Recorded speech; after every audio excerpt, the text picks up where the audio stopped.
शुरू करेंगे सर। मंगलाचरण।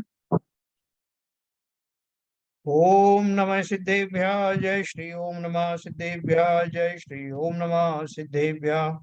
मंगलम भगवान वीरो मंगलम गौतमो गणे मंगलम कुंद कुंदाद्यो जयंदर्मोस्तु मंगलम सर्वमंगल मांगल्यम सर्व कल्याण कारकम प्रधानम सर्वधर्माणां जयनं जयतु शासनम जैनम जयतु शासनम जैनम जयतु शासनम।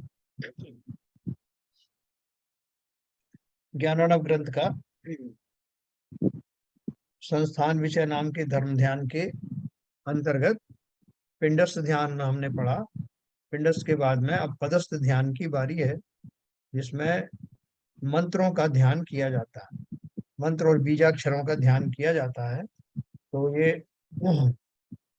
आचार्य शुभचंद्र जी ने ये पदस्थ ध्यान के अंतर्गत हमें जो बताया कि जो महामंत्र जो हमने कल पढ़ा था, महामंत्र का हम फिर से उल्लेख करेंगे। वो उसका ज्ञान होना, उसका ध्यान करने मात्र से संसार की समस्त वस्तुओं की प्राप्ति होती है। शुद्ध केवली बना जा सकता है, नष्ट हुई वस्तु का ज्ञान हो सकता है, रोगों पर विजय प्राप्त हो सकती है, और तो और इससे मोक्ष मार्ग भी प्रशस्त होना लगता है। तो इस तरह से हमने इसके बारे में पढ़ा था। और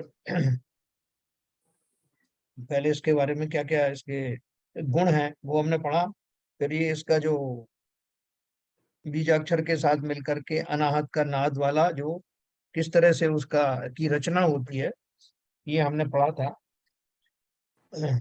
और इसमें से दो तीन दोहे मैं फिर से पढ़ूंगा, जिससे आपकी वापस वहीं स्थापना हो जाए। हमने 7 और 8 नंबर का पढ़ा था, मैं आपको वो करता हूँ। सर वो बता देंगे जो उसका अगर चित्रण बनाया हो आपने और मैं तो बना नहीं पाया, मगर इन्होंने भेजा है ना, क्या नाम है वो, नहीं नहीं ललित जी नहीं ने। है उसको बता के थोड़ा आप एक्सप्लेन करेंगे, हाँ हाँ हाँ, वो कर देंगे। ज्यादा अच्छा होगा। Okay okay. भेजने से तो उसका केवल दिख गया, हाँ मगर भेजने से तो उसका डिटेल फोटो दिख गया, हाँ हाँ। अगर उसकी जरा विवेचना करेंगे, अगर आप कर सकते हैं तो ज्यादा अच्छा रहेगा। तो थोड़ा चलो देखो, कोशिश करता हूँ थोड़ा। नहीं, कल कल हाँ ये आज नहीं बना पाए हैं, कल बना के फिर विवेचना करिए तो ज्यादा अच्छा होगा। ओके, कल मैं देखता हूँ उसको। तो अभी ये 7 और 8 नंबर का जो है अपन ने जो पढ़ा था, देखो मैं यहाँ से चलता हूँ। ये अब समस्त मंत्र पदों का स्वामी, समस्त मंत्र पदों का जितने भी मंत्र होते हैं, सब तत्वों का नायक, आदि मध्य और अंत के भेद से रहित, भेद से रहित होगा वो, स्वर तथा व्यंजनों से उत्पन्न, ऊपर और नीचे रेफ एंड रा से रुका हुआ, तथा बिंदु, ऐसा बिंदु बताया है, इससे चिन्हित, सपर कहिए हकार अर्थात ये शब्द। अब इसका आप कैसे उच्चारण करोगे, जिसमें ऊपर भी रकार है, नीचे भी रकार है, और चंद्र बिंदी है। तो इसको रम रम करके ऐसा कुछ उच्चारण इसका आएगा।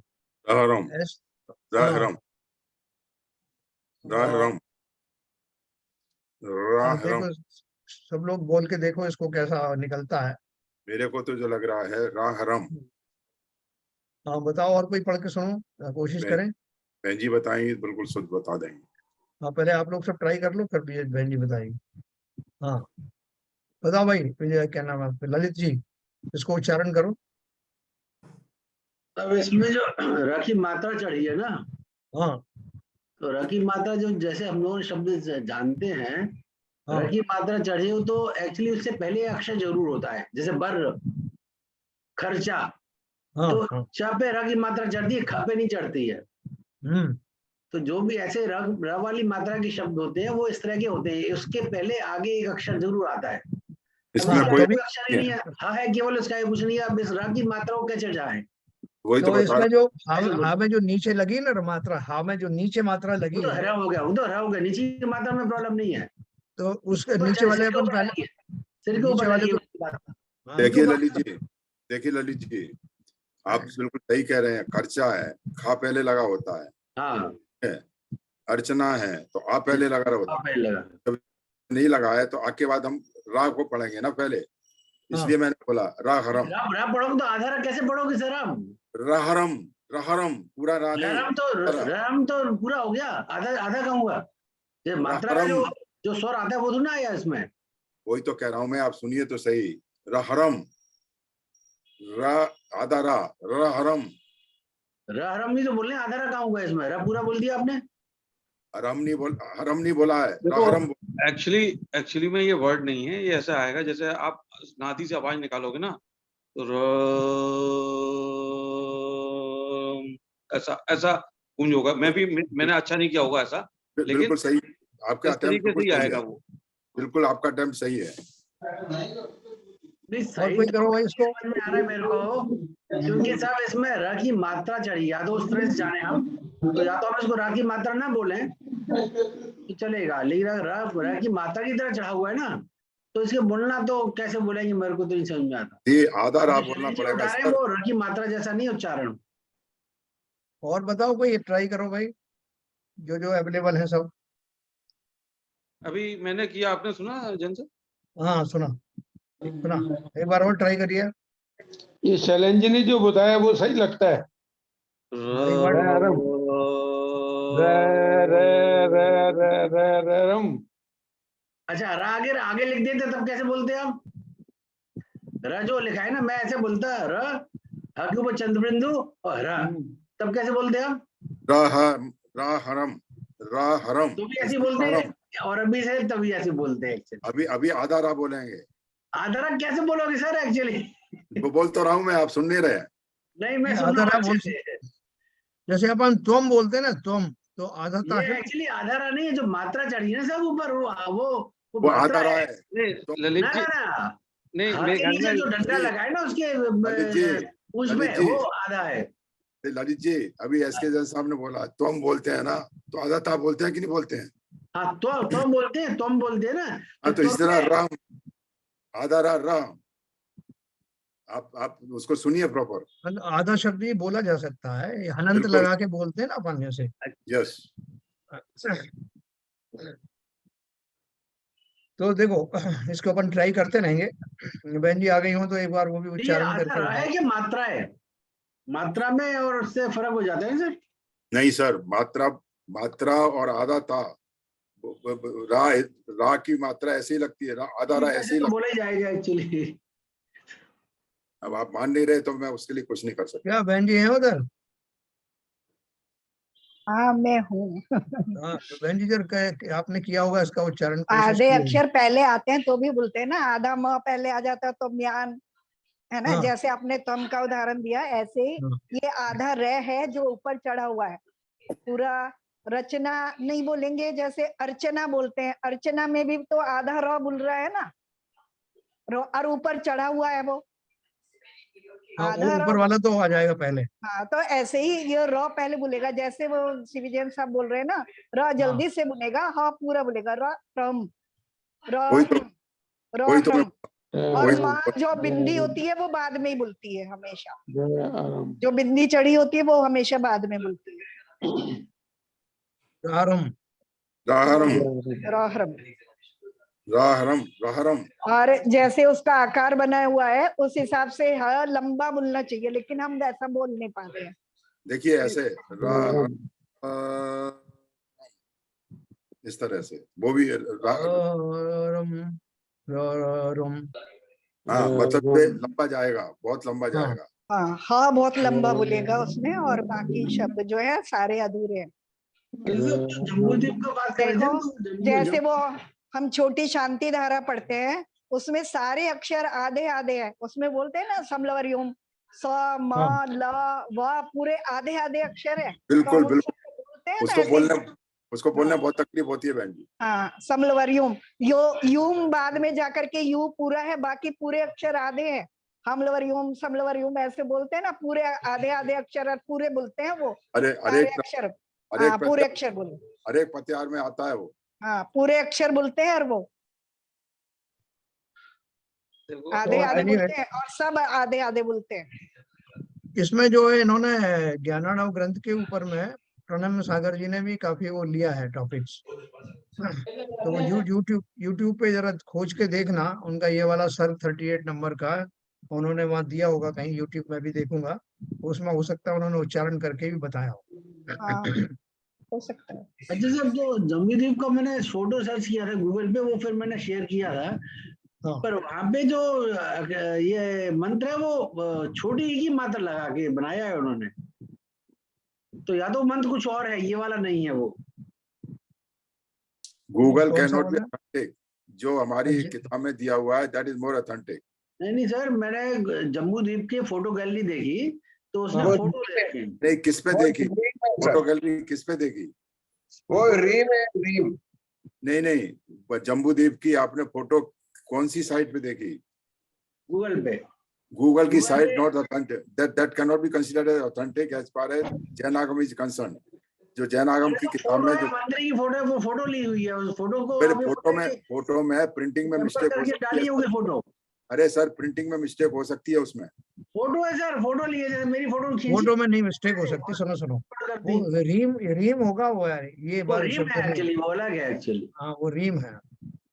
तो कल भी इसमें बात जो हो रही थी ना, जम्मू द्वीप में, हस्तिनापुर में भी वो बना हुआ है, तो वो हाँ रीम बना है कि ये अरहम नहीं बना। यही है anyway, भाई साहब, मैंने देखा था, वहाँ दर्शन किए थे, स्वयं मेरे दर्शन किए हुए हैं वो। तो जो बाबूजी जो मैंने फोटो शेयर की है वैसे ही था, आपने वैसे ही देखा हाँ था आपने? बिल्कुल वही है, वो वही है। मैं खुद मैं क्या बोल रहा हूँ जम्मू कि द्वीप वो जो में, अक्षर है और ये जो मंत्र है, दोनों फर्क है। जम्मू द्वीप नहीं में वो स्वयं जाके दर्शन किए मैंने इसके। नहीं नहीं, अभी वो रीम शब्द है या यही शब्द है? रीम है, देखिए रीम, रीम, रीम होगा वो। रीम है, वो तो रीम चुन्नी है वो। लगा रखी है ना। और 24 भगवान की वो बनी हुई है, हाँ 24 भगवान की तीर्थंकरों, मूर्ति बनी, वो 24 भगवान के। तीर्थंकरों का उसमें ये स्थापना 24 की है। बाबूजी हाँ, क्रम स्थापना 24 भगवान स्थापना क्रम है प्रथमा, कुछ लोगों ने 24 बनाई है, कुछ में कम बनाई है, देखो 24 नहीं है उसमें। रीम होता तो फिर उसको ऐसा बना के लिखने की जरूरत नहीं पड़ती थी शास्त्र में। ओके, रीम तो है ही है, रीम तो वैसे ही होता है जिसमें 24 तीर्थंकर की देखिए विराजमान होती है। देखिए देखिए जो ये नाद है, ये नाद करना है, मतलब ये मंत्र को नाद करके लम्बा ले जाना है, तो उसको उन्होंने दर्शाने की कोशिश करी है। और हाँ, ये कोई एक ऐसा वर्ड नहीं है, तो राम राम। इसलिए थोड़ा कंफ्यूजन हो रहा है। बिल्कुल सही कह रहे हैं आप, इसको तो किसी देखो और इसमें इसकी जो रचना हुई है, वो जो फोटो है उसको अपन आगे और मैं एलिब्रेट कर सकता हूँ तो करूंगा, लेकिन इसमें जो अनाहत का आकार अपन ने पढ़ा था वो फोटो सहित, उसके आगे जो लिखा है इसमें क्या क्या समाहित है उसको अपन दोबारा पढ़ेंगे। अनाहत का लक्षण, इन्होंने क्या बोला, ये जो कौन से, इस पे आप जो कौन से दोहे में? है ही है। अभी जरा अपन ने ये 8वें नंबर का जो दुआ पढ़ा उसके नीचे देखो, अपन ने जो पढ़ा ये अपन ने अभी अभी बात करी इसकी।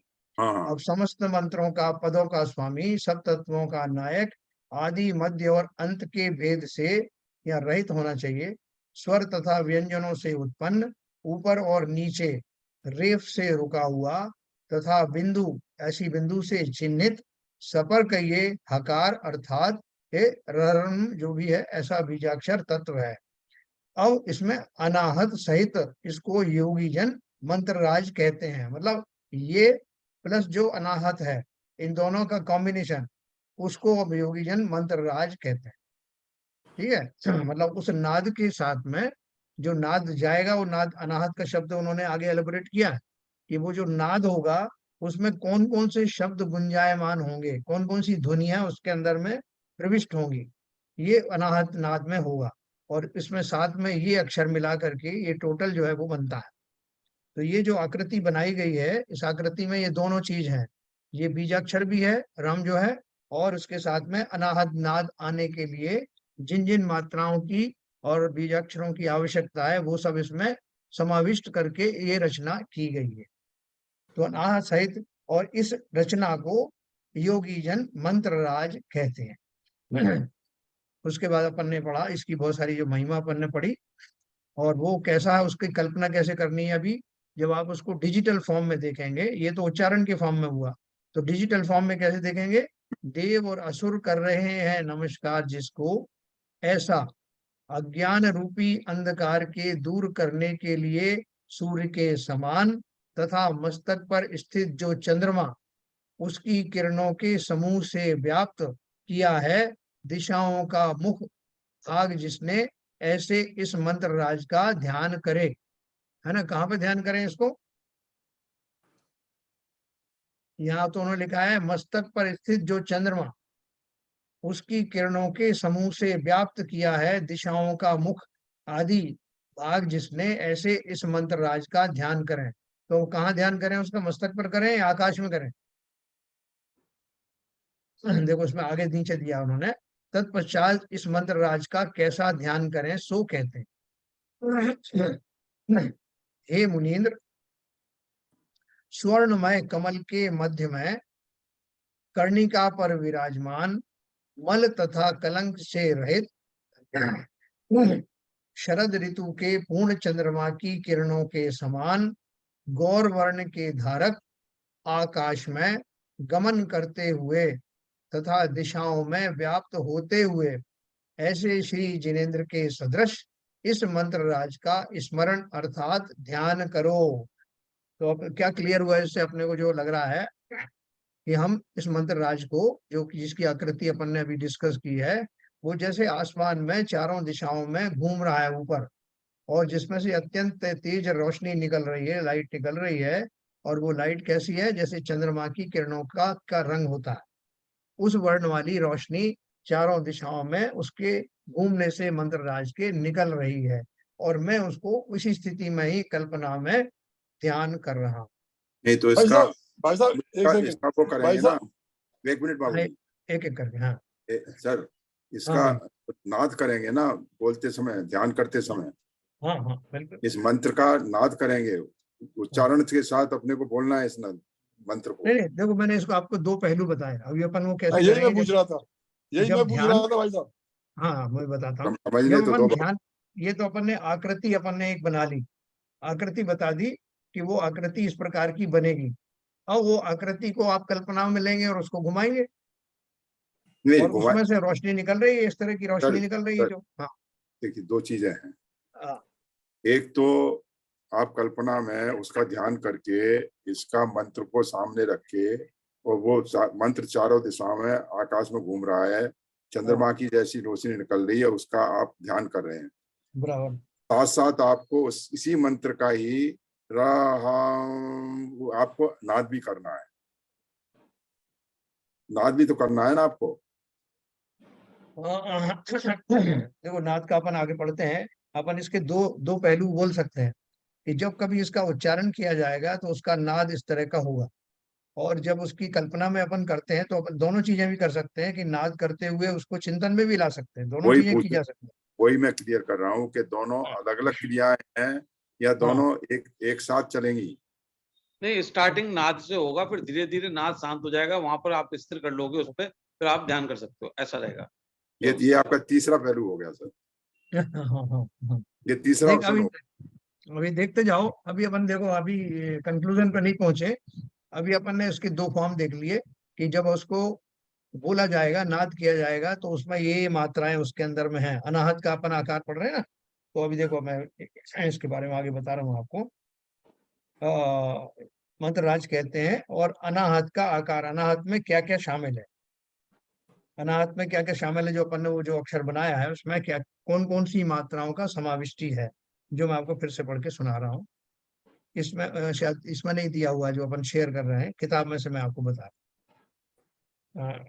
8वें नंबर के जो पद है उसके बाद में ये इसका वर्णन आया है। वो कैसा लिखा है उन्होंने, इसमें निम्नलिखित 9 अक्षर मिले हुए हैं। पहला है ऊ, ऊरकार, फिर अनुस्वार, ईकार, ऊर्ध्वरक, ऊर्ध्वरकार, हकार, फिर हकार में फिर लिखा है उन्होंने, फिर निम्न रकार, रकार, अनुस्वार और ईकार। ऐसे उन्होंने 9 शब्द इसमें बताए। 9 शब्दों से मिल करके, मतलब इसमें जो रचना है उसमें ये सारे शब्द आ गए हैं। जैसे अपन आ यू असिया उषा में करके पूरा नमकार मंत्र का उसमें जो समाविष्टि कर देते हैं, उसी प्रकार से ये जो अनाहत है उसमें इन इन अक्षरों का की समाविष्टि विशेष प्रकार से की गई है। तो डिजिटली अपन देखेंगे, जब भी डिजिटली इसका जब अपन ध्यान करेंगे तो ये अक्षर इस फॉर्म में हमारे चित्त में या चिंतन में आएगा। जब हम इसका उच्चारण करेंगे, वो कब कब करेंगे वो अलग बात है, जब इसका उच्चारण करेंगे तो उस उच्चारण में ये जो उन्होंने एक विशेष बताया है, इसमें जो बिंदी चंद्र बिंदी लगी, ऊपर रकार है नीचे रकार है, उसको जिस तरह से भी पढ़ा जाता है उस तरह का नाद इसको जब हम उच्चारण करेंगे तो इस तरह का होगा, जब हम चिंतन अपने कल्पना में करेंगे तो उसी डिजिटल का अक्षर का चिंतन उस रचना का हम करेंगे कि वो पूरे आकाश में भ्रमण कर रहा है और उसमें चंद्रमा की किरणों जैसी प्रकाश निकल रहा है। ये दो बातें हो गई ना। अभी अपन और आगे पढ़ते हैं कि इसको अपन को दोनों को साथ साथ करना है, अलग अलग करना है, या और भी कोई पहलू है, ये अपन आगे पढ़ेंगे। तो ये जो मैंने आपको 9 तरह की चीजें इसमें समाविष्ट कही है, आप देखो ये बहुत सारे हमारे जो यंत्र जी होते हैं, आपने कभी यंत्र देखे होंगे जो वक्तामर यंत्र हैं या बहुत सारे यंत्र हैं, उनके अंदर में इस तरह की रचनाएं की जाती हैं जिनमें ये सब मिला करके बहुत सारी मात्राएं और उससे एक विशेष आकृति बनती है, और उस आकृति के फलस्वरूप ही वो जो है वो उन मंत्रों के रूप में फलित होते हैं। आप कभी गौर से देखना, भक्तामर के जो बनाए हुए हैं और भी दूसरे हैं, उनमें ऐसी आकृतियां आपको बहुत मिलेंगी। भक्तामर स्त्रोत में जहाँ आपके पास में वो होगी, सिद्धि करने की किताब है जिसमें सभी काव्यों के बारे में वर्णन है, नीचे उसमें मंत्र लिखा है, और तीसरा एक और क्या है, कैसा कैसा आकृति बनाना है, कैसा स्थापना करना है, वो सब उसमें दिया हुआ है। रिद्धि मंत्र दिया हुआ है और दूसरा मंत्र दिया है और काव्य दिया है, तीनों का कॉम्बिनेशन दिया है। तो वहां जो रचना है कि कैसी रचना बनाई जाए उसका भी उल्लेख है। तो ये सब चीज जो जो रचना की है उनके माध्यम से वो सब शब्दों का समाविष्टपना होता है, जिनको हम जहां जहां उच्चारण कर सकते हैं उच्चारण करने वाले करते भी हैं, जो नहीं कर सकते आप देखो कि यंत्र जी हमने विराजमान कर दिया बिना ये जाने हो कि इसमें क्या है। तो वो जो उसकी अपनी ही रचना के फलस्वरूप उसकी अपनी महिमा होती है। जिस तरह से भट्टी में अपन कोई लकड़ी लगाते हैं ना, तो उसकी एक विशेष विधि होती है, लकड़ियों को कैसे अरेंज किया जाए जिससे कि ज्वाला तुरंत प्रज्वलित हो जाए और दीर्घ काल तक चले। उसी प्रकार से इन शब्दों का इस तरह से समायोजन किया जाता है जिसके कारण उसमें से विशेष प्रकार का प्रभाव निकलता। तो ये अपन सब अभी पढ़ रहे हैं, अभी अपना प्रायर स्टेज है, अभी ये काफी लंबा चलेगा, उसके बाद अपन देखते हैं आगे क्या क्या लिखा है। तो ये 9 नंबर हमने पढ़ा। तत्पश्चात इस मंत्र का कैसा ध्यान करें सो अपन ने पढ़ लिया। अभी अपन देखो 11 नंबर पे पढ़ते हैं। 10 नंबर। 10 नंबर ये मैंने पढ़ के सुनाया था ना आपको, ये तो था स्वर्णमय कमल के मध्य हाँ में ठीक है, कर्णिका पर विराज। ठीक इस मंत्र राज के विषय में जो मत है उनको कहते हैं। कितने ही इस रम अक्षर को बुद्ध, कितने ही हरि, कितने ही ब्रह्मा, कितने ही महेश्वर, कितने ही शिव, कितने ही सार्व और कितने ही ईशान स्वरूप कहते हैं। मतलब जैसे अपन कहते हैं अरे ये तो मूर्ति क्या है साहब, ये पूरा भगवान का साक्षात स्वरूप है। मंत्र फिर हम यंत्र जी के लिए भी कहते हैं कि साहब एक काम करो, मूर्ति तो जाएगी नहीं, आप ये यंत्र जी ले जाओ। बोले यंत्र जी का क्या करेंगे साहब? बोले बिल्कुल आप ये समझ लो कि यही प्रतिमा है, और प्रतिमा को क्या बोलते हैं कि आप साक्षात जिनेन्द्र देव है। तो ऐसा उसमें जो स्थापना है, हमारी श्रद्धा की स्थापना इस तरह से उसमें की गई है। तो जिन जिन शब्दों में जिन जिन टाइटल्स में हमारी श्रद्धा है, उन्होंने बोला कि उन सारे टाइटल्स को इसमें ही घटित कर देना। कितने ही इस अक्षर को बुद्ध, बुद्ध में जिनकी श्रद्धा है, बुद्ध कहने से जिनको अच्छा रोमांच होता है वो बुद्ध कहें, जिन्हें उसे हरि मानना है वो हरि माने, उसे ब्रह्मा मानना है ब्रह्मा माने। कहने का अर्थ यह है कि उसमें सब तरह की जो भी हमारी एक्सट्रीम श्रद्धा हो सकती है वो सब उसमें समाहित की जा सकती है। परंतु यथार्थ में ये अक्षर क्या है सो कहते हैं। भाई साहब एक बात पूछना चाहता हूँ। हाँ बोलिए। जैसे हम उच्चारण करते हैं, हाँ और हमारे भाव भाव तो उसी प्रकार चल रहे हैं, जो उच्चारण में हमारी कुछ कमी हो जाती है, तो भाव का कोई महत्व नहीं है। उच्चारण अगर गलत है तो गलती हो जाएगा। देखो मैं आपको एक विशेष बात बताऊं, इसकी कि जानकारी करना था। सुनो मंत्रों, सुनिए सुनिए, मंत्रों का जो उच्चारण है अगर वो शुद्ध नहीं है तो उसका फल नेगेटिव हो सकता है। कि बहुत भाव अच्छे से कैसे सुनना। भी यस, भाव भी सब वैसे बनेंगे ही नहीं, भाव भी वैसे बनेंगे नहीं। अगर मंत्र का उच्चारण आपने गलत किया तो उसका पॉजिटिव के बजाय नेगेटिव नुकसान होगा ही होगा। अभी हाँ। आपने कुछ दिन पहले पढ़ा होगा कि एक व्यक्ति ने भक्तामर की उसकी साधना की, मंत्र आदि की, और उसने बहुत अशुद्धियां की। तो अब ये किंवदंती है या सच है मुझे नहीं मालूम। तो उसमें आया था कि वो एक्सपेक्ट कर रहा था कि कुछ अब घटित होगा, और तन्मय था बहुत, लेकिन वो मंत्र का उच्चारण शुद्ध नहीं कर रहा था। तो उसमें आया था कि एक जो है सर्प, व्यंतर देव था, जो सर्प बन करके पूंछ की तरफ से उसकी नाक में घुसा, और वो उसको बड़ी घबराहट हुई, उसने एकदम मंत्र मंत्र सब छोड़ दिया, और वो बार बार उसकी आदत पड़ गई नाक छेनक का, जैसे अपन नाक छेनकते हैं बाहर करते हैं, और वो उसकी पूरा जीवन भर रहा। वो मंत्र तो सिद्ध हुआ ही नहीं, और उसको कष्ट जो है शुरू हो गए। इसलिए तो भाई साहब विशेष ध्यान रख, भावों कोई महत्व नहीं है। पूरी बात सुन लीजिए फिर आप कमेंट करना। इसलिए जब तक हमको शुद्धि नहीं आती है मंत्र को पढ़ने में, तब तक पढ़ना भी मत, अशुद्ध बिल्कुल मत पढ़ना। अच्छा। चलिए साहब मेरे तो भाव अच्छे हैं, बिल्कुल नहीं। उसको आप पढ़ने का दुस्साहस मत करना, उससे फायदे की बजाय नुकसान होगा, ये आप आगम में पढ़ सकते हैं। इसलिए अच्छा। अगर मेरी जिह्वा में वैसी शक्ति नहीं है, तो शक्ति बिना श्रद्धा धरे, तो आपको उतना फल मिल जाएगा। लेकिन आप अपनी शक्ति से अधिक दुस्साहस करेंगे, अर्थ का अनर्थ हो जाएगा। क्यों? क्योंकि उन्हीं मंत्रों में इधर की उधर मात्रा करने से उनके अर्थ उल्टे हो जाते हैं। जैसा आपने उसमें सुना था ना, जब वो जिनवाणी लिखी गई तो मुनि ने उनको जो एक मात्रा कम करके और एक ज्यादा करके दी थी, तो वो जो कुदेवी आके खड़ी हो गई थी, है ना, जो प्रसिद्ध घटना जिससे अपनी द्वादशांग वाणी की जो छठ खंडागम की जो रचना हुई थी। हाँ हाँ तो हाँ, है ना? जांच करने के लिए अंजन भेजा चोर, था। अंजन चोर हाँ, का जो है साफ आता है इसमें, अंजन चोर का साफ आता है इसमें, आनंद नहीं दानव कछु नहीं, अंजन अंजन चोर की बात यहाँ नहीं है, वो यहाँ पे लागू नहीं हो रहा। नहीं, वो आप कह तो रहे हो ना, मतलब ये सही सही बोलना चाहिए, उसके बाद को कह रहा हूँ। हाँ, नहीं तो इसमें वो उसकी अलग बात है, उसको तो मंत्र आता नहीं था। लेकिन यहाँ अपन जो बात कर रहे हैं कि ये मान करके कि मैं कुछ भी पढ़ूंगा, भले ही मेरे जो है शक्ति नहीं है, सही उच्चारण नहीं हो रहा, लेकिन भाव अच्छे हैं। लेकिन भाव नहीं, इनका दोनों का तारतम्य होता है। मंत्र का अच्छा, अर्थ ही ये दोनों ही होता है, शब्दों का प्रॉपर लेकिन इसका उच्चारण ध्यान करके। रखना चाहिए, अगर नहीं आता है आपसे तो आप तो हम बिल्कुल नहीं दुस्साहस न करना, करें। दुस्साहस बिल्कुल ना करें। अभी शांति धारा अपन पढ़ते हैं ना, शांति धारा हाँ में बहुत सारे बीजाक्षर भी हैं। हाँ तो उनमें उनको पढ़ने में अशुद्ध अगर आप पढ़ते हैं, तो वो अभिनय होता है मंत्र का, हाँ और अभिनय होने से आज नहीं तो कल उसके दुर्भाव जो है, दुष्प्रभाव आपको जीवन में देखने को मिलेंगे। हाँ, बहुत ठीक, अच्छी सही बात बताई आज आपने सर, सही बात, सही बात। बहुत है ना? अच्छी बात बताई। इससे ज्ञान लेना चाहिए, हमको संज्ञान लेना हाँ, चाहिए। अभी मतलब तभी तो जबरदस्ती मेरे अपन, सामने कोई प्रॉब्लम समस्या आती है तो आदमी बात करता है ना। हाँ, तो वो हाँ आप वैसे नहीं आगे। करना। जिसको जिसको उनको कॉन्फिडेंस नहीं है, उसको हाँ और ये सोच रहा है कि नहीं भाव तो अच्छे हैं, कुछ भी कर लो, तो क्या हाँ होगा कि क्योंकि मंत्र अपना काम करते हैं, उनके अंदर जो वाइब्रेशन निकलते हैं, खाली हाँ, उसके उच्चारण में गलत होने से वो नेगेटिव वाइब्रेशन में कन्वर्ट हो सकता है। अच्छा अच्छा। तो अगर अपन को करना ही है किसी तरह से, तो जब तक हमें बिल्कुल अभ्यास नहीं हो जाए, हम आश्वस्त नहीं हो जाए कि हम सही उच्चारण कर रहे हैं, तब तक उसको पब्लिक में खास तौर से उसका उच्चारण नहीं करना।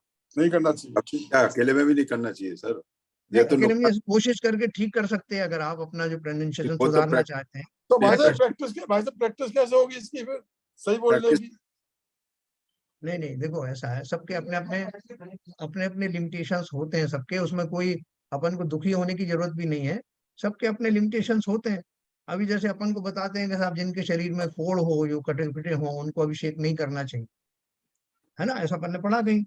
हाँ गलित कुछ आदि हो, उसको वो नहीं करना चाहिए। लेकिन बहुत सारे लोग करते हैं फिर भी, कपड़े ढक के कर लिए, किसी को क्या पता है, लेकिन उसका बहुत दोष लगता है।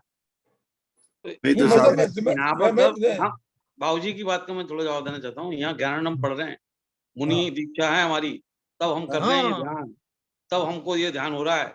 अभी हम हमारी ना तो हमारी दीक्षा हुई है, ना कुछ हमारे को समझ है, और हम उसका ध्यान करना चालू है, वो उल्टा हो जाएगा। तो हाँ, जो आप नॉर्मली करते हो वो करते रहो, इसमें जाने के लिए आपको तैयारी करनी पड़ेगी बहुत। नहीं भाई, नहीं मैं अब दूसरी बात पूछ रहा हूँ। अब दूसरी बात पूछ रहा हूँ भाई, अगर मान लीजिए जब कोई भी है, एक एक एक व्यक्ति है जो उसको उच्चारण करना नहीं आता है और वो चाहता है सीखना, तो कैसे कैसे उसको कैसे, अगर वो उच्चारण करेगा तो गलत हो जाएगा, तो अलग से कैसे उसका प्रैक्टिस करे, कैसे क्या कैसे आवे नॉलेज में, कैसे देखो, जानकारी हो उसे, तो इसके बारे एकांत में में, कुछ जानकारी बताइए। मैं कुछ एकांत में कहूँ बैठ साहब? कर, हाँ हाँ कहिए। इसके मतलब हाँ जी। हाँ बताइए, वो कहिए आप भी कहिए। मैं तो दूसरी चीज कह रहा था। मोक्ष मार्ग प्रकाशन में एक वक्ता का स्वरूप बताया गया है हाँ हाँ और हाँ, श्रोता का स्वरूप बताया गया है कि वक्ता में क्या क्या गुण होने चाहिए, क्या क्या चीजें जाननी चाहिए, कि बिफोर यू स्पीक आपको क्या क्या होना चाहिए। और उसमें एक चैप्टर दिया है श्रोता का स्वरूप भी बताया कि जो सुनने वाला है उसमें भी कुछ क्वालिटीज होनी चाहिए। तो एक बार हम अगर समय निकाल के उनको एक बार देख लें, बजाय इसके कि अपना अपना इंटरप्रिटेशन दें हम, ये बहुत नहीं, वो- आसान होता है। नहीं, आरपी जैन साहब, ये पिछले ग्रंथ में एसके जैन हाँ। साहब की पूर्ण विवेचना कर चुके हैं हाँ। कि वक्ता का हाँ। क्या स्वरूप होना चाहिए बिल्कुल और डिलीवरी पर हो श्रोता का चुका है। होना चाहिए, मगर सुनने के बाद भी, संज्ञान में लाने के बाद भी हम उसका ध्यान नहीं रखते हैं, तो उसका जिम्मेदार हम ही हैं। नहीं दोष तो लगता है। नहीं, दोस्त तो लगता है, वो संज्ञान नहीं दे रहे हैं उसका। देखो, एक बात मैं भाषा आप बताइए, प्रैक्टिस कैसे करें, कैसे कैसे देखो ज्ञान कैसे करें? देखो मैं दो बातें आपको बताता हूँ। हाँ, दो बात बताता हूँ। एक तो ये कि अपन को इसका आग्रह नहीं होना चाहिए कि भले ही मुझे नहीं आता है तब भी मैं जबरदस्ती, जो जो अच्छे पढ़ने वाले हैं जिनका उच्चारण अपन को भी मालूम शुद्ध है, उनको अपन मौका ना दे करके अपन जबरदस्ती, इसलिए कि मैं भी तो पीछे थोड़ी हूँ इस रेस में। यहाँ रेस नहीं लग रही है, यहाँ तो अरे भाई, कौन मैं ये ज्यादा नहीं पूछ अच्छा। रहा, मैं ये नहीं पूछ रहा भाई साहब। अरे आप मैं जो सुनो, पूछ रहा हूँ जो उसका जवाब एक, दीजिए। अरे पर्टिकुलराइज मत करिए, आप उसी बात को बताइए जो पूछ रहा हूँ। मैं जानना चाहता हूँ कि उसकी जानकारी कैसे करें। अब ये जो मैं देखो, अब वो बात खत्म। अब आप मुझे ये बता दीजिए। ऐसा है, जब अगर अपन कोई उत्तर सुन रहे हैं ना तो पूरा धीरज रखिए, धैर्य रखिए। आपकी बात को बताने के लिए कुछ मैं बैकग्राउंड बना रहा हूँ, और अच्छा अच्छा बैकग्राउंड के माध्यम से आपको वही आंसर दिया जाएगा, बिल्कुल अच्छा टू दी अच्छा, पॉइंट। ठीक है ठीक है ठीक हाँ, है ठीक है। तो धैर्यवान रहा करो, ज्यादा अधिक मत हुआ करो।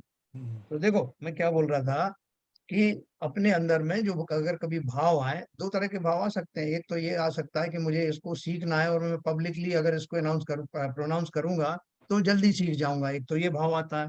दूसरा भाव ये आता है कि दूसरे सब पढ़ रहे हैं, मैं क्यों पीछे रहूं, भले ही मेरा जैसा भी उच्चारण हो, मैं भावों से उसको करेक्ट कर लूंगा। ऐसे दो तरह के चिंतन हो सकते हैं। लेकिन अगर हमें मान लो उसमें एक्सपर्टाइज करना है, बहुत सारे लोग नमोकार मंत्र भी ठीक से नहीं पढ़ पाते। आज भी देखो, आप कब दर्शन करने कोई आए तो आपने सुनना, वो सिद्धाणम को कोई सिद्धाणम बोलेगा, कोई सिद्धाणम, सिद्ध नमो सिद्धाणम तो सिद्ध बोलेगा। ऐसे बहुत सारे गलत बोलते हैं। तो क्या करें, एकांत में बैठ करके और किसी एक्सपर्ट के सामने उन मंत्रों का उच्चारण करके उनसे पूछो। जैसे अपन बार बार पूछ रहे हैं बहन जी से कि बहन जी आप बताओ कि आगे इसका उच्चारण क्या होना चाहिए। तो हम में से कोई क्लेम नहीं कर रहा कि नहीं जो मैं कह रहा हूँ वही सही है। अपन सब मिलकर के दिमाग लगा रहे हैं कि क्या सही होना, फिर भी हम इस निष्कर्ष पर नहीं पहुंचे कि क्या उसका आना चाहिए। इसका मतलब क्या है, हम सब थोड़े भीरू हैं धर्म के मामले में, हम गलत करना नहीं चाहते, है ना। उसमें कोई उपलब्धि नहीं है कि हम जो भी, नहीं साहब जैसा मैं कह रहा हूँ वैसे ही उच्चारण करना, उसमें क्या है, शब्द इधर से उधर हो जाए।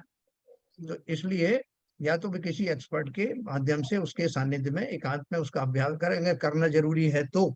लेकिन अगर मान लीजिए कि वो हमारे बस का नहीं है और उससे हमें बहुत यथेष्ट लाभ नहीं होता है, तो उसकी जगह हम खाली श्रद्धा रख सकते हैं, और जिनको उसमें एक्सपर्टाइज है उनके साथ मिलकर के सही है अनुमोदना सही कर है सकते सही हैं। है सही है सही है, बिल्कुल बस सही। ये बात अब बिल्कुल ठीक कह रहे हैं आप। जनता मैं ये कहना चाह रहा था कि ये जैसे अपने जब दीक्षा वगैरह लेते हैं और इस है। ज्ञान में आगे बढ़ते हैं, तो पूरी इसकी पढ़ाई करते हैं। पहले जब आपको दीक्षा देने से पहले काफी इसकी पहले पढ़ाई होती है, और फिर जब मुनि बनने के बाद में भी मैंने देखा है काफी ये सारी चीजें डिस्कस होती रहती हैं, पढ़ाते हैं आचार्य लोग और उनको समझाते हैं मात्रा का ज्ञान, सब ज्ञान, तब जाके उनकी जब वो बढ़ती है, आगे बात बढ़ती है।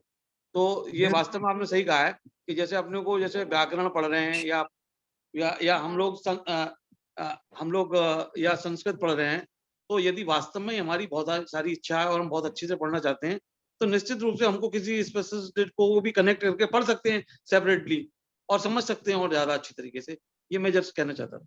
अभी आप देखो, आपने सही कहा, ये श्रीमद् भगवत गीता जो है वो पूरे ऑल इंडिया में क्या, विदेशों में भी उसकी जो है वो क्लासेस चलती हैं ऑनलाइन, जिसमें कि वो अलग अलग एरिया के उन्होंने नियुक्त किए हुए हैं, जो उसका उच्चारण, एक एक शब्द का उच्चारण और टोन उसको सिखाया जाता है। उसमें महीनों महीनों लग जाते हैं। मेरा एक फ्रेंड है, वो ग्वालियर से इंजीनियरिंग मेरे साथ किया उसने। वो एक जगह का अपॉइंट किया हुआ है, तो मैंने उसको पूछा तुम क्या करते हो, बोले ये इसका जो, इसमें जो जो शब्द है संस्कृत के उनका कैसे उच्चारण हो और उसके प्रॉपर कैसे, उसकी नाद कैसे हो, इसकी ट्रेनिंग हम लोग देते हैं। और वर्षों हो गए जगह जगह पे। तो हमारे यहाँ कहाँ तो पर क्या वैसे है, कहाँ पर? ये गीता का, भगवत गीता का जो है पूरे ऑल इंडिया बेसिस पे कुछ ग्रुप बने हुए हैं। अच्छा अच्छा। तो वो क्या है कि मेरा एक फ्रेंड है जो ग्वालियर इंजीनियरिंग कॉलेज का है, तो वो एक पर्टिकुलर रीजन का वो करता है। इसमें वो उनका प्रोनाउंसिएशन सिखाते हैं कि इस श्लोक का प्रोनाउंसिएशन कैसे हो, इसमें मात्रा का कैसा हो, पढ़ने के समय कैसा टोन हो, और जो आपकी मुख मुद्रा हो वो कैसी हो, इसकी ट्रेनिंग चल रही वर्षों से। अरे मुद्रा का जगह- भी भाई साहब, मुद्रा का मुद्रा भी का भी, उसमें मुद्रा का भी, महत्व होता है। हाँ, कि कैसे आप मुद्रा, जो आड़ा टेढ़ा मुंह बना करके आप बोल रहे हो, तो हाँ कैसा सौम्य भाव जो ऊपर होना चाहिए। क्योंकि कई बार अपन को क्या होता है, अपन कोशिश करते हैं ना, नहीं आता तो मुंह टेढ़ा हो जाता है कुछ, तो भी वो ऐसा हाँ मुंह भंगिमा जो है हाँ बदल जाती है, तो वो हाँ, भी नहीं बदलनी चाहिए। बहुत बढ़िया, बहुत अच्छा ज्ञान दिया आपने वैसा। हाँ, हम जानकारी नहीं होती है, जानकारी होनी चाहिए ना। हाँ, अपन ने उसमें पढ़ा था ना, देखो उसमें कि उनकी भंगिमा भी चेंज नहीं होती जिस समय वो बोलते हैं, कि जो मुख मुद्रा चेंज नहीं, समोचरण में जो भगवान की जो दिव्य ध्वनि फिरती है, तो उनका जो है हाँ मुख हाँ मुद्रा हाँ जो है हाँ, वो चेंज नहीं होती। ये स्पेशल बात है, इसलिए वहां पे उसका वर्णन किया गया। वो तो भाई साहब मुंह से नहीं बोलते ना। नहीं नहीं, एक बात उसमें जो आई है, मुख मुद्रा चेंज नहीं होता। यहाँ तक आप देखो, ये संगीत साधना के लिए आप जो आता है ना, लिटिल चैम्प और ये सब जो इसमें आता है टीवी के ऊपर, तो आप देखो कि बहुत सारे लोग तो हाँ, बिल्कुल जो नए सीखे होते हैं, तरह तरह का मुंह, ऐसा रोने जैसा मुंह बना करके फिर गाते हैं। अच्छा हाँ, और कुछ लोग जो उनका जो चेहरे पे बहुत मुस्कान रहती है ना, तो भाव इनके देख करके पढ़ लेते हैं, भाव के कितने सुंदर भाव आ रहे हैं। और कुछ एकदम रोने जैसी सूरत बना के बोलते हैं, भाई रो क्यों रहा है, बोले शक्ल ही ऐसी। हाँ, तो इसलिए अपने को इन चीजों में किसी से कंपटीशन नहीं करना, अपनी सामर्थ्य को पहचानना कि मैं कितना कर सकता हूँ, उस सामर्थ्य के अंदर ही अपने को काम करना। अपने को लाभ चाहिए, हानि थोड़ी चाहिए। Okay okay okay, thank you भाई हाँ, साहब, थैंक यू। चलिए, ओके सर। तो देखो अपन ने ये बात पढ़ी, कितने ही इस अक्षर को बुद्ध, कितने ही हरि आदि मानते। कहने का अर्थ क्या है कि ये अक्षर अभूतपूर्व है, जिसमें ये इतनी मात्राओं और स्वरों का जो सामंजस्य में बिठाया हुआ है, इसकी वजह से ये अभूतपूर्व हो गया है। इसका इस चिंतन मात्र से लोगों के बहुत भले हो जाते हैं, और श्रद्धा का जो विषय है, सबको इससे तोला जा सकता है, उनके समान इसको माना जा सकता है। तो अब ये बोल रहे हैं, ये तो उसका स्वरूप बताया, परंतु यथार्थ में यह अक्षर क्या है। क्यों बताया अक्षर क्या है? क्योंकि हम धर्म साधना कर रहे हैं, हम कोई तांत्रिक विद्या का प्रयोग नहीं कर रहे हैं, हमें कोई सांसारिक उपलब्धियां नहीं चाहिए, इसलिए उन्होंने आगे बताया। अथा यथार्थ में यह अक्षर क्या है, सो कहते हैं। 12 नंबर मैं फिर से पढ़ूंगा। मंत्र मूर्तिम समादाय देव देव स्वयं जिनः सर्वज्ञ सर्वगः शांत सोवयम साक्षात व्यवस्थित है। यह मंत्र राज रम अक्षर ऐसा है कि मानो सर्वज्ञ सर्वव्यापी शांत मूर्ति के धारक देवादि देव स्वयं श्री जिनेन्द्र भगवान ही मंत्र मूर्ति को धारण करके साक्षात विराजमान हैं। देखो अपन क्या करते हैं, किसी मान लो ऐसे मंदिरों में जाना हो जाए, जो कोई दूसरे दर्शन वाले हैं, या वैष्णव जाओ के मंदिरों में चले गए, कहीं और चले गए, वहां आड़े टेढ़े कुछ भी आकार बने हुए हैं, और हम मजबूरी में चले गए कि कुछ प्रेशर आ गया है, भीड़ के साथ चले गए, जो भी हुआ, तो वहां जाकर के हम क्या करते हैं, अपने जिनेन्द्र देव के प्रतिमा के स्वरूप का चिंतन करने लगते हैं। वो जो सामने पाषाण की मूर्ति जो आकार निराकार जैसी है, आवड़ खुबड़ दिख रही है, उसमें हम अपने जो जिनेन्द्र देव की प्रतिमा, कोई भी प्रतिमा का आकार उसमें स्मरण करके और उनको नमस्कार करते हैं। तो वो नमस्कार करने से हम ये मान लेते हैं कि हम वास्तव में उन्हीं का ध्यान कर रहे हैं। तो यहाँ वो क्या कह रहे हैं कि इस मंत्र राज का जब हम चिंतन करें, सुमरन करें, तो ऐसा भी सिमरन कर सकते हैं कि जैसे साक्षात जिनेन्द्र देव इस मंत्र के माध्यम से प्रकट हो रहे हैं। बहुत बढ़िया। ठीक है, तो देखो उसमें अपने को डबल लाभ मिलेगा कि मंत्र तो है ही है साथ में, और उसमें कल्पना ये हो रही कि मेरे जिनेन्द्र देव इसी में विराज रहे हैं। तो देखो उसमें दोनों फायदा, स्वयं श्री जिनेन्द्र भगवान ही मंत्र मूर्ति को धारण करके साक्षात विराजमान है। यह मंत्र राज अक्षर साक्षात श्री जिनेन्द्र स्वरूप ही है, ये समस्त तो शक्तियों से। जैसा वैसा है, अपन मंदिर में दर्शन करने जाते हैं, पाषाण की मूर्ति है, हाँ, तो उसमें भी तो यही आपने बताया विवेचन में, जिनेन्द्र देव का श्रद्धान करके साक्षात जिनेन्द्र देव बैठे हुए हैं। हाँ, हाँ, तो वो श्रद्धान है, वो भी इसी मंत्र को सामने रख के वही श्रद्धान वहां रखना है। बिल्कुल, मतलब आप चाहो तो बिल्कुल डायरेक्ट जो है जिनेन्द्र देव लाइव हैं, वैसा भी हाँ, स्मरण कर सकते हो, वही या तो कह रहा प्रतिमा का कर सकते हो। मैंने एक हूँ, एग्जांपल दिया आपको। वही तो कह रहा हूँ कि वो जो प्रतिमा है या मंत्र है, हाँ, एक जिनेन्द्र देवता ही श्रद्धान के रूप में स्वरूप है। यस, मतलब आप ये मान के चलिए कि वो जो स्फुरायमान हो रहा है डिजिटल रूप में, जिसमें से किरणें निकल रही हैं, वो मेरे जिनेंद्र देव ही हैं। भले ही Yes. उनको आप समो शरण में बैठे हुए देखें या उनका प्रतिबिंब के रूप में ध्यान करें, मतलब जिस भी रूप में करना चाहें, जिससे आप अभिभूत हो जाएं, आपका श्रद्धा से मन भर उठे, उस रूप में उसका चिंतन करना। बुद्धिमान पुरुष इस मंत्र राज को ज्ञान का बीज, जगत से वंदनीय तथा संसार रूपी अग्नि के लिए अर्थात जन्म संताप को दूर करने के लिए मेघ के समान ध्यावे। अभी अपन ने जो धारणाएं पढ़ी ना, तो धारणाओं में अपन ने बहुत सारा पढ़ा कि अब जल की वृष्टि हो गई और अब उसने वो अग्नि के से जो जला हुआ था सब उसको धो डाला, ऐसे अपन ने बहुत सारी कल्पनाएं की ना। तो अभी उस मंत्र राज के माध्यम से मैं उसमें बहुत सारी चीजें उसमें कल्पना कर सकता हूँ कि ये कल्पना करने में कैसा है कि जिस प्रकार से जब मेरा जो संताप है, संसार का संताप है, संताप कैसा होता है? अग्निमय होता है। संताप हमेशा जब भी ताप की बात होती है तो वो गर्म अग्नि का ही रूप होता है। तो मैं संसार के ताप से दग्ध हुआ हूँ और मुझे आशा है कि ये अग्नि मेरी बुझ जाए। तो अग्नि को बुझाने का सबसे अच्छा माध्यम क्या है? जल। और जल बरसाने वाला कौन है? मेघ। तो यहाँ वो क्या कल्पना कर रहे हैं? मेघ बरसाने की बात नहीं है, वो कह रहे हैं जिस तरह से संसार ताप को विनाश करने के लिए मेघ सक्षम है, उसी प्रकार मेरा संसार रूपी ताप में जो मैं दग्ध हो रहा हूँ, उस अग्नि को बुझाने में समर्थ इस बीजाक्षर में स्थित मेरे जिनेंद्र देव स्वयं ही उतर आए हैं। ऐसी कल्पना की जा सकती है। क्यों? क्योंकि जो संसार से मुझे अलग होना है, सब रूप से मेरे वो जिनेंद्र देव जी मुझे हेल्प करने वाले हैं। संसार ताप से निकालने में, भोगाभिलाषाओं के नष्ट करने में, मेरे मन को वश करने में, शरीर के रोग आदि को नष्ट करने में, सभी में मेरे पास एक ही है। सब प्रकार से उन व्याधियों को हरने वाले मेरे जिनेंद्र देव हैं, जो इस मंत्र के रूप में साक्षात उतर आए हैं। ठीक है सर, मैं कुछ कर पाया आपको थोड़ा सा? इसमें एक प्रश्न है मेरा। हाँ बोलिए।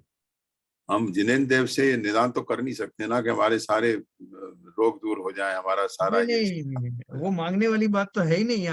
यहाँ तो ऐसा कि उनकी सानिध्य में अपने आप ही ऐसा होता है। चिंतन अब अपना सब चेंज कर लेना। वही वो बहुत जरूरी है।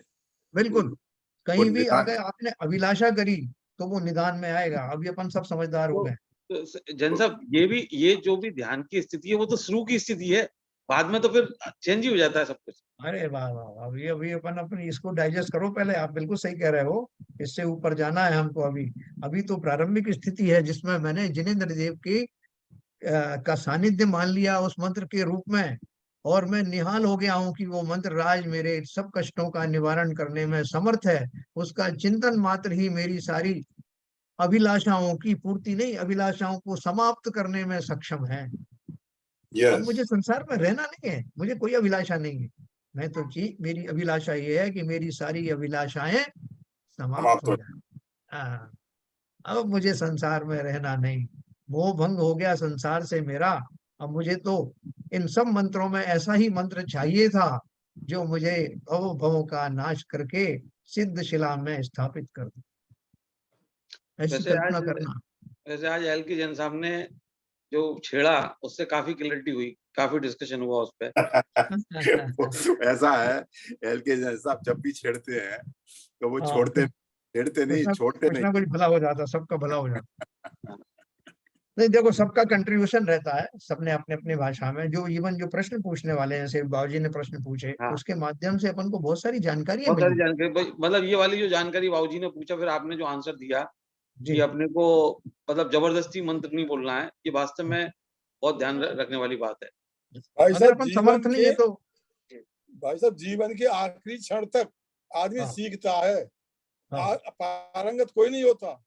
वो बिल्कुल, बिल्कुल। आखिरी दम तक जो है उसको सब संशय बना रहता है, मैं ये कर रहा हूँ इसमें सही है कि गलत है, क्या कर रहा हूँ। और कभी कभी अभिमान में, अहंकार में आकर के आदमी वो काम कर जाता है जिसको नहीं करना चाहिए। तो बिल्कुल सही कहा। इसीलिए हमेशा डरते हुए अपने, अगर गलती है कुछ बात, अगर डाउट है तो आप अपने बड़ों से पूछिए, विद्वान मौजूद है यहाँ पर, एक दो दो तीन है। मैं तो इसमें कोई शर्म महसूस नहीं करता भाई साहब। नहीं, बिल्कुल सही बात है। गलती देखो, हाथ में होती है, बहुत सी गलती होती है, लेकिन समाधान उसका सही मिल जाए तो ठीक है, और समाधान सही नहीं मिलता तब डाउट होता है। देखो आचार्यों ने एक बात कही है, संसार की समस्त जीवों को उन्होंने भोले कहा। इस संसार के सभी जीव बहुत भोले हैं। क्यों कहा भोले? क्योंकि बोलते हैं कि वो अज्ञान के कारण सही को गलत और गलत को सही मानते हैं, ये बेचारे निर्दोष हैं, इनको समझ नहीं। सही बात है, बिल्कुल सही कह रहे हैं आप। तो वास्तव में हम सब भोले ही हैं, लेकिन हमें कहीं नॉलेज मिल जाती है। हमें इतना विनम्र होना पड़ेगा कि अगर मुझे अपनी गलती कहीं से मालूम पड़ती है तो अवश्य उसको एक्सेप्ट करना। बिल्कुल बिल्कुल, नहीं तो फिर ये फायदा मेरा क्या बड़ा, हुआ फिर? हाँ फायदा क्या हुआ फिर? वैसे इसकी क्लासेस, वैसे अपने जैसे कहीं कहीं जो धार्मिक जगह हैं साउथ में, बहुत सारी जगह पे इसके बैच लगते रहते हैं, ये व्याकरण वगैरह के और इन चीजों के भी बैच लगते हैं सिखाने के लिए। हाँ। क्योंकि मतलब लोगों को आगे बढ़ना है तो उसमें सीखने का है, तो ऐसे ध्यान रखना पड़ता है। तो वहां पर आप चले जाओ तो वो तो एक दो महीने रहते हैं और क्लासेज होती हैं उसकी, ऐसा मैंने सुना है। देखो मैं एक दो और पढ़ता हूँ, फिर जो आपने कहा है उसी का जो है इसमें समर्थन में है, फिर मैं आप और डिस्कस करता हूँ। हाँ, क्या 14 नंबर का देखिए क्या लिखा है। सुकृत आपने बंद कर दिया है? हैं? आप शेयरिंग नहीं है आपको? शेयरिंग है, है क्या? शेयरिंग है, अच्छा है तो सही। शेयरिंग है। है। देखो 14 नंबर का मैं पढ़ रहा हूँ। सकृदुच्चारितं येन हृदि येन स्थिरीकृतं तत्त्वं तेनावर्गाय पाथेयं प्रगुणीकृतं। बुद्धिमान पुरुष, सॉरी, इस मंत्र राज महातत्व का जिस पुरुष ने एक बार भी उच्चारण किया तथा जिसने हृदय में स्थित किया, उसने मोक्ष के लिए पाथेय संग्रह किया। देखो उन्होंने क्या बोला कि जो इसका उच्चारण कर पाए, करने की प्रैक्टिस अपन कर सकते हैं, लेकिन जो कर पाए, सभी नहीं करने में समर्थ होंगे, तो जो कर पाए उसके लिए उन्होंने बोला उसका सीधा सीधा मोक्ष में स्थापना हो जाए। अब बात ये हो रही है कि अपन जो है इस लोभ में कि इसको कैसे भी जयन के प्रकार अगर मैं इसका उच्चारण कर लूंगा तो कुछ तो लाभ हो ही जाएगा, ऐसा नहीं है। आपने देखा होगा कि जब वो शांति धारा के जो पद्य आते हैं या कोई भी पूजा में इस तरह का संस्कृत आता है, तो बहुत सारे लोग कोशिश करते हैं कि वो जल्दी से जल्दी उसको पढ़ जाएं, इससे पहले कि उसमें कोई गलती पकड़े या कुछ करे, तो जल्दी से निपटा देते हैं उसको। पूजन भी अपन जल्दी जल्दी पढ़ लेते हैं, बहुत सारे शब्द खा जाते हैं। वो जो हमारी आदत है, जैसे अब यूपी वगैरह में जो लोग इस तरह की बोली बोलते ही हैं जिसमें कि वो शब्द बहुत सारे अंदर ही अंदर बोल जाते हैं, तो बाहर से लोग कहते हैं शब्द खा गए, है ना, तो वो उनकी बात एक सुनाई, तो अरे वो खुद सब स्वयं सोच रहे थे कि मैंने बोल दिए, लेकिन बोल बात दिए। हाँ सुनाई नहीं देती। बिल्कुल, उनको लगता है कि मैंने बोल तो दिया, हाँ और बिल्कुल दूसरे सही कह के रहे हैं, बारे सही में कह रहे हैं आप, आपने ये शब्द खा गए, बोले बिल्कुल। कहाँ खा गया, बोला तो था। तो देखो ये कोई कहीं कहीं की कल्चर होती है, उसकी वजह से वो सब वहां के रहने वाले उन लोगों की आदत पड़ जाती है। लेकिन एक बात ध्यान रखो कि पूजन में या वो जो भी कोई अनुष्ठान कर रहे हो उसमें, या तो अपन पढ़ने का साहस ही मत करो, जो पढ़ रहे हैं दूसरे अपन उनके साथ में मिलके पढ़ो। लेकिन अगर मैं साहस कर रहा हूं तो ध्यान रखना कि एक एक शब्द की स्पेल और उच्चारण बिल्कुल प्रॉपर हो स्पष्ट होना और चाहिए। स्पष्ट हो, लोगों के समझ में आए कि मैंने वो बोला, है ना। तो सही बात। इस तरह का आपने को करना, हमें किसी से कंपटीशन नहीं करना है। हो सकता है कि मुझसे अच्छा उच्चारण किसी और का हो तो हम उसको मौका देंगे, साहब आप पढ़िए, बहुत अच्छा आप पढ़ सकते हैं, और अच्छे स्वर में पढ़ेंगे और अच्छा शब्दों का उच्चारण होगा तो सबको लाभ होगा, उसका अर्थ भी बराबर क्लियर होगा। इसमें कोई कंपटीशन नहीं है, सब में कुछ ना कुछ कमी होती है, कोई अच्छा पढ़ सकता है, कोई अच्छा समझा सकता है, कोई अच्छा बोल सकता है, तो इसलिए कोई कंपटीशन नहीं। जो जो जिस लायक है अपन को उस रूप में वो स्वीकार है। ठीक है सर। तो देखो ये मैंने आपको पढ़ के सुनाया, उच्चारण एक बार भी किया का अर्थ ये है कि जिसने उतनी श्रद्धा के साथ, उच्चारण खाली मुंह का उच्चारण नहीं है, जिसने जैसा बताया गया है उस रूप से उस मंत्र राज को वैसा ही चिंतन में लाया, उसके स्वरूप को, उसकी अंदर में रहने वाली शक्तियों को उसी प्रकार से चिंतन किया, और निरपेक्ष होकर बिना किसी अभिलाषा के उस मंत्र में साक्षात जिनेन्द्र देव की कल्पना की, वो धन्य हो गया, उसका मोक्ष मार्ग प्रशस्त हो गया। उच्चारण तो उसका एक पक्ष था, है ना, उच्चारण तो एक पक्ष था, बाकी क्या उसके अंदर में जो चिंतन है, भावों, अपने भावों में वो भर लेना ही सफिशिएंट है। अगर उच्चारण नहीं भी आ रहा तब भी कोई बात नहीं, गलत उच्चारण मत करना। ठीक है सर, तो ये मैं अभी यहीं समाप्त करूंगा इसको, और कल अपन इसके बारे में ये फिर से पढ़ेंगे, मंत्र राज का ध्यान कैसे करें वो अपन पढ़ेंगे, ठीक है सर, क्योंकि वो ये बहुत ही मार्मिक चीज है। और हमारा बहुत भाग्य का उदय है कि शुभ चंद्राचार्य जी ने उसके लिए इतना बड़ा चैप्टर लिखा है। अभी तो उसकी शुरुआत है। कैसा होगा वो मंत्रों का राज, हम उसको यूं ही मान लेते हैं। पहले तो मंत्र लोक से ही सब कुछ चलता था, मंत्र से जो है उनके विमान चलते थे, मंत्र से सामने सेना के ऊपर प्रहार होता था, धनुष बाण को ऊपर जो चलाते थे तब मंत्र को पढ़ करके चलाते थे। पूरा तो मंत्र युग था, अभी तो यंत्र युग है। लेकिन उस मंत्र की कल्पना आज भी मौजूद है, और उनके माध्यम से आज भी लोगों के कई कई भले होते हुए पाए गए हैं। नमोकार मंत्र हमारे सामने साक्षात है, जिसके प्रभाव से हम लोग सब, लेकिन हम उसका प्रभाव उतना प्रयोग में नहीं ला पाते जितना ला सकते हैं। ये पढ़ करके हम सब जानेंगे कि मंत्र की महिमा कैसे आती है, उन पदों के अंदर में कैसा चिंतन होना चाहिए। फिर हम नमोकार मंत्र पढ़ेंगे तो हम भावों से माला माल हो जाए।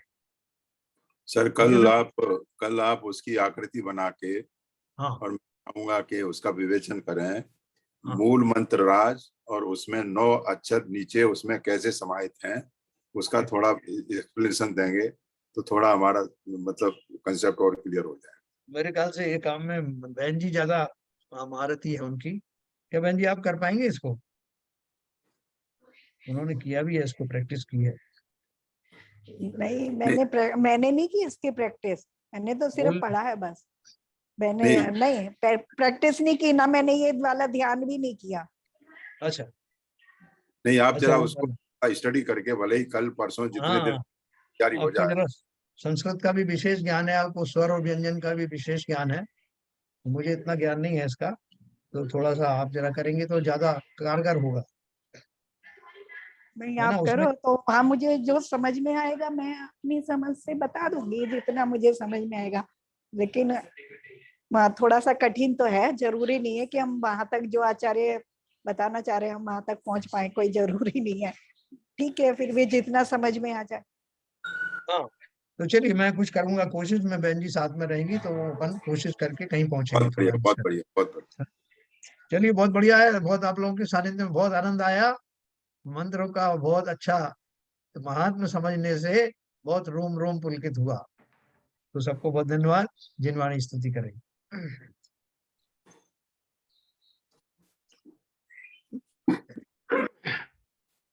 मिथ्यतम नाश वेको ज्ञान के प्रकाश वेको अपपर भास वेको भानु शिव खानी है।